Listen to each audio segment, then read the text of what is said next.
think one piece of advice would be to get support from other people and to not go it alone. I think even if you don't have like a local developer group or you're not eligible to be part of RAD Women or you are not interested in doing that, like I think there are so many people in the community that are excited about teaching you stuff. That's Julia Doctoroff, a managing implementation consultant with makepositive. I'm Josh Burke, a developer evangelist at Salesforce, and here on the Salesforce Developer Podcast, you will hear insights and stories from developers for developers. Today, we talk with Julia about her experiences in getting a developer certification from the perspective of a Salesforce admin. Years ago, Julia moved to London, and after some time at her job, she wanted to have a deeper understanding and better communications with the development teams. And what's a better way than to become one?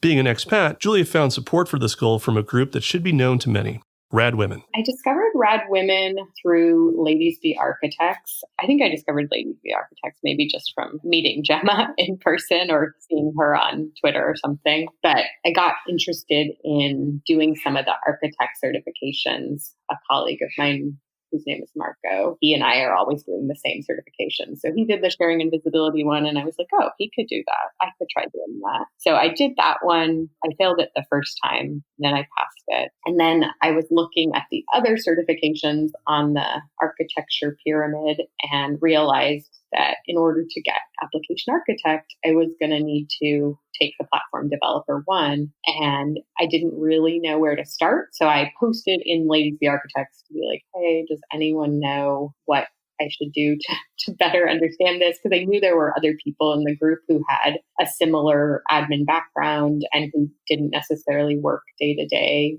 coding and who had passed it. So I was like, how did they do it? And somebody, I think it was maybe Gemma, recommended that I look at RAD Women because she had heard really good things about it. And I was like, okay. So I signed up for the webinar to kind of learn a little bit more about the program. And Kieran did that. And I felt like it just seemed like perfect for me because it was targeted at people who had worked as admins for a while and who were interested in learning more about code. And I liked the idea that it was women because that's how I had done sort of coding programs before. And I had liked that. And I felt like it would be a supportive environment. So yeah, I signed up for the webinar, was really lucky to get in the first time.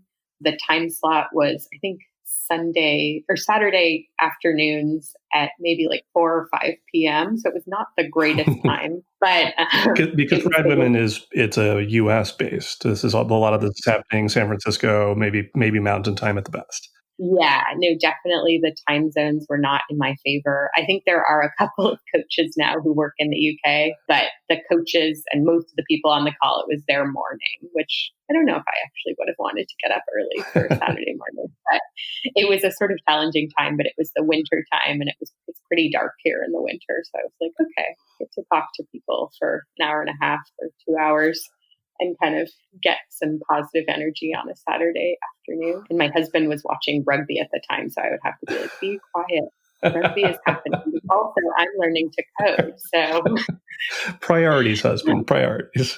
I know. That was when we were living in a 1-bedroom flat. So it was definitely, we were competing for sound. But yeah, no, I was really happy to get into it and kind of get started with that. And walk me through how a routine class or webinar goes with it. Yeah. So what I liked about it was that we had, like, it was sort of like a forced conversation. And I know that sounds like, I don't know, maybe I'm sounding British, but like you really required everyone to participate, which I think is really important, especially if people are feeling a little bit unsure of themselves. So we had 2 really great coaches, Heather and Bonnie, and they would sort of open up the call. We would have done some homework. We'd talk about the homework a little bit. Maybe somebody would demo what they had done on their homework or talk us through the homework that they'd done. And then we would talk about the concepts that we were going to learn that week. And what I liked about it was I felt like they asked all the questions that might feel to someone who's learning to code like too stupid to ask. Like, what is code? Right. Something that starts at the very basics, which I think for a lot of people, at least in this course, is so relevant, but it's the kind of the questions that you're always feeling a little bit too scared to ask. And they would sort of put them out there for you, which I really liked.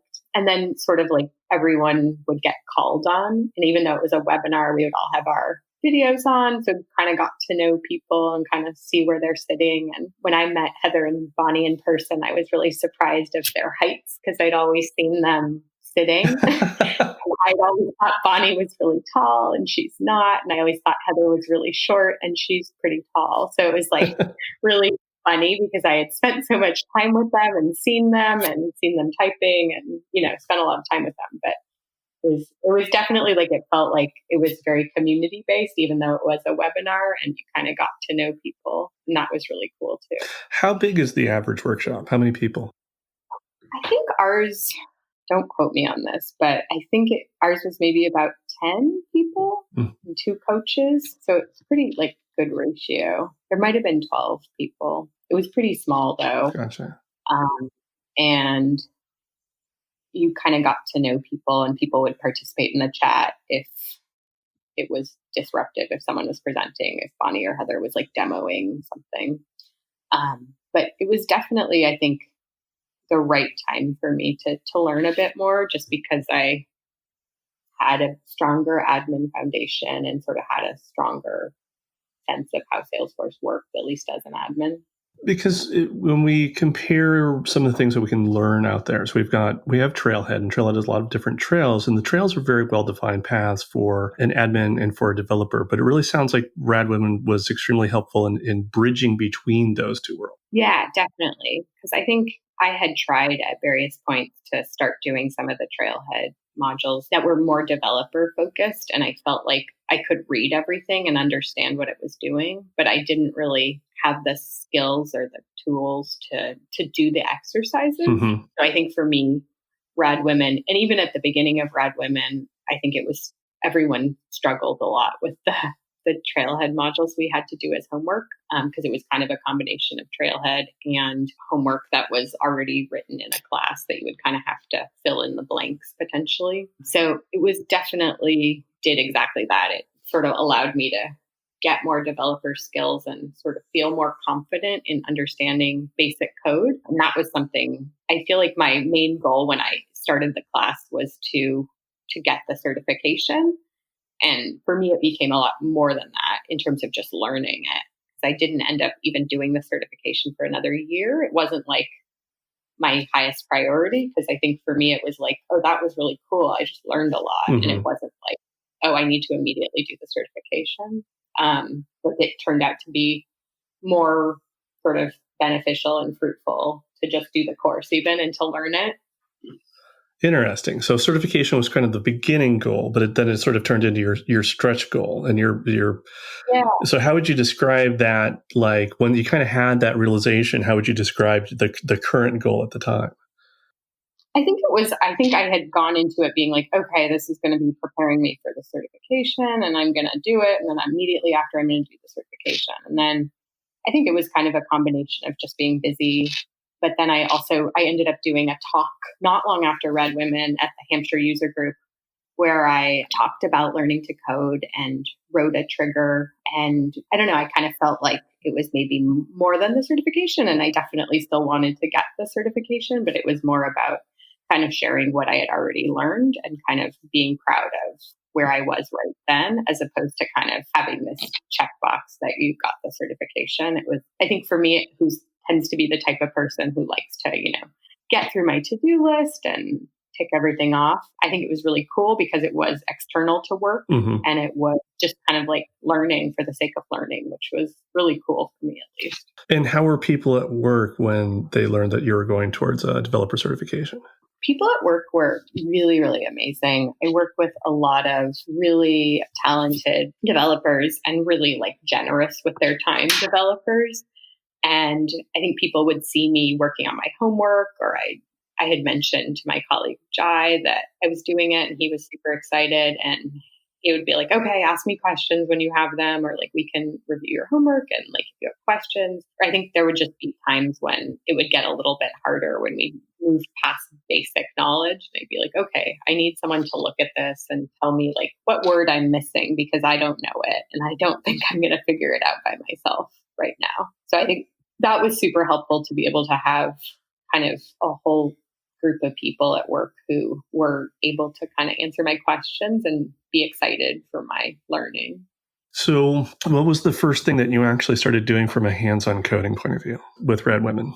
I think we started with just kind of defining variables and just learning about like kind of the different concepts, like what is a class. I think it was just really basic stuff. I think the stuff that clicked the most for me this time around was like SOCL and DML statements, because I think the way that they described it made it really clear. And I felt like we also would read blogs that Kieran had written for Women Code Heroes. And for some reason, the way she wrote really clicked with me in terms of understanding, because I felt like she was coming from a very similar place as I was in terms of how she learned code. And then also she's a really good writer. So it was definitely helpful for me to sort of have the concepts gel a bit more. And so tell me a little bit more about the importance of having this place where, it's basically, it's fine to make mistakes, which is kind of a prerequisite to learning.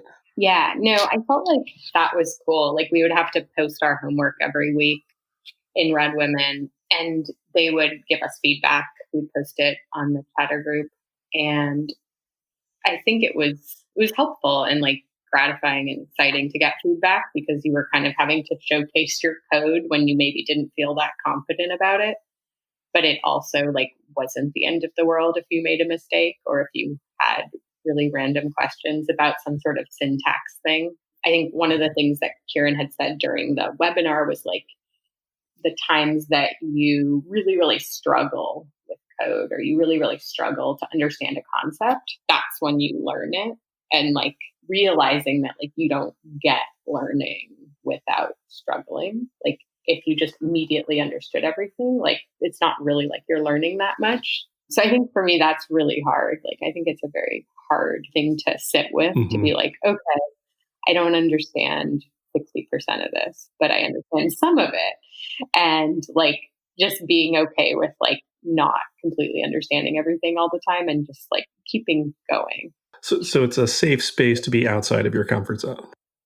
Yeah, definitely. And I think just kind of trying to get a little bit more comfortable with being uncomfortable. And I think for a lot of people, especially people that tend to be a little bit perfectionist, it's a very hard state to be in. So you kind of have to just be like, okay, all bets are off. Like I'm trying my best. Let's go. Right. What was the most frustrating thing that code threw at you? I think sometimes it would be like not understanding what the error message meant, and then being like, okay, well, that's an error, but like I don't understand it because I don't necessarily have the foundation to have seen that error message before, and to start feeling comfortable with just Googling absolutely everything. And I think it was sort of a hurdle that I had to get over, to be like, it's not cheating to look at other people's code. It's not cheating to like not understand what an error message is, because like, how would you possibly understand it without ever seeing it before? I think it's something that I feel completely comfortable doing with configuration. And like, I will Google, oh, what's that validation rule? What's a faster way to do it? What's a way to do it where I don't have to write it out all from scratch just to save time? And to feel like that was completely okay to do with code too. I spoke to a couple of developers at London's Calling. I sort of said something like that. And they were like, oh, we never write all of the code. We always sort of look at other people's code samples, and we don't remember what all the classes are. Like, we don't remember what all the methods are. Like, we don't remember all of that. Like, that's kind of hard for anyone to do. And so I think just kind of being open about that kind of stuff was helpful, because I think when you're coming from a admin background, you kind of assume that, I mean, I think in any role, I think throughout my entire Salesforce career, I've been like, well, that person's a little more experienced, or that person studied computer science, so I think they have it all figured out. And then being like, oh, maybe they don't. Maybe they Google stuff too. So a lot of this was demystifying just the concept of programming. That programming is not necessarily some magical or deep science kind of thing. A lot of it is, it's a lot like language, and it's like learning a language. No, definitely. And I think for me, that was really exciting, because I think when you write something, it's like, it's very exciting. It's very cool, but it doesn't do very much. I mean, maybe it will make someone feel something, but it's not like doing something in Salesforce. So I think for me, that was really gratifying. and to also get the feedback from different developers, especially the ones that I worked with, to be like, oh, that syntax is bad, or like, I would never write it with that uppercase. Like I would use it like this. Like I would do that lowercase. Like that's a standard that we have. And I sort of liked that because it's very sort of nitpicky. And I think I'm like that with writing just regularly. So I was like, oh, this is something I can do that with too. That's kind of cool. And how do you feel? I mean, it feels like this was a very positive experience for you. Do you feel like the work was worth it? How would you describe the payoff for the effort? Yeah, I think it definitely like made me more confident with trying new things. I think with Salesforce, you're kind of always having to do that, like whether it's learning to code or learning a new cloud or learning about a new feature that came out in a release. It kind of got me out of my comfort zone, and that was really positive. But I also think definitely I'm not working like full time as a developer now, but I think definitely like understanding what people who do work as a developer full time do, and to be able to be part of a project team and understand and to be able to look over someone's shoulder and be like, oh, I can pick out what that's doing. That's really cool. And I think, yeah, and definitely taking the exam. I think I had thought of the platform developer one as something that I would never be able to do. And I think that was partially maybe why I put it off taking the exam for a while, because I was a little bit scared of it, even though I already had this like really, really wonderful, like super positive, probably like one of the highlights of my Salesforce career experiences with RAD Women. I think I still like just had this sort of hurdle in my head, but then it was part of my performance goals. So I needed to do it by a certain date. And so did my colleague, Marco. So we kind of were like, okay, we can do this. And I think you mentioned you failed the first time, but it wasn't by much, right? No, I think it was funny because I think Marco and I both knew that we needed to take it around the same time. We're sort of like certification buddies. And I think neither of us had told the other one that we had taken it. And I wrote a message feeling really bad that I had failed it. And he was like, oh, I failed it a few days ago. And for some reason, I think I'm just always a little bit too lazy to figure out how many I failed it by. But so he did it for me. And he's like, you failed by 2 and I failed by 2, like 2 questions. So I was like, I think I'm not far off. And so I was pretty bummed about it. But I had been working with one of my coding mentors at work, this woman, Vaishali, who's really amazing and who also didn't come from a coding background. And she was like, okay, let's work out what you need to study. And I think the second time around for me, I took it, I think maybe 4 or 5 days later, because I felt like I had already studied a lot. I really sort of forced myself to, if I didn't understand something, to play around with it in the developer console as opposed to just reading about it. Because I think when you don't have as much hands-on experience, having that moment of having at least a little bit of hands-on experience or understanding it a little bit better was really helpful for me. And then also, I think even during RAD Women, we would read a lot of the, I don't know what it's called now, Force.com developer guide. What do you call it now? Yeah. I guess like the developer guide. I was reading the developer guide, which I had always found to be really challenging. And I would read it and not necessarily understand all of it, but at least understand enough to kind of understand the concept. So that was really helpful for me. And I think a sort of hurdle for me to be like, okay, you can read this. Like, you don't have to just like read other people's blogs about the developer guide. You can read the guide. Like, you're entitled to read it. Now the developer console is in your toolkit. Yes, definitely. And I think, and I think like there were definitely like, by the time I decided to take the exam, there was a lot more Trailhead content. And for me, I always understand that type of writing a little bit better than just a technical manual. So I think that was really helpful for me to kind of have the big picture and to just play around with it. I think that was a big part for me to be like, okay, just play around with it and see how it goes. When admins find out that you have a developer certification, what is the most common question that you get?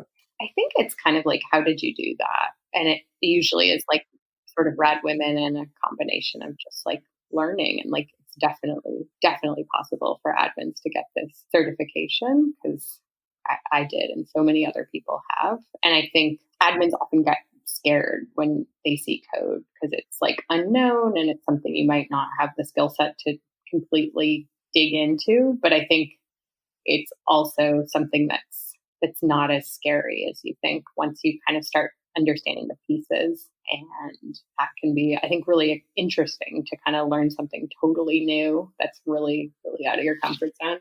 And that's our show. I want to thank Julia for the great conversation. And if she's inspired you to pick up a few developer skills, well, I shouldn't have to tell you that you can head on over to Trailhead to get that started. And of course, leverage groups like RAD Women, who can give you a community to support you along the way. If you want to know more about this podcast, head on over to developer.salesforce.com/podcast, where you can see recent episodes and links to subscribe using the service of your choice. Thanks a lot, and I will catch you next week.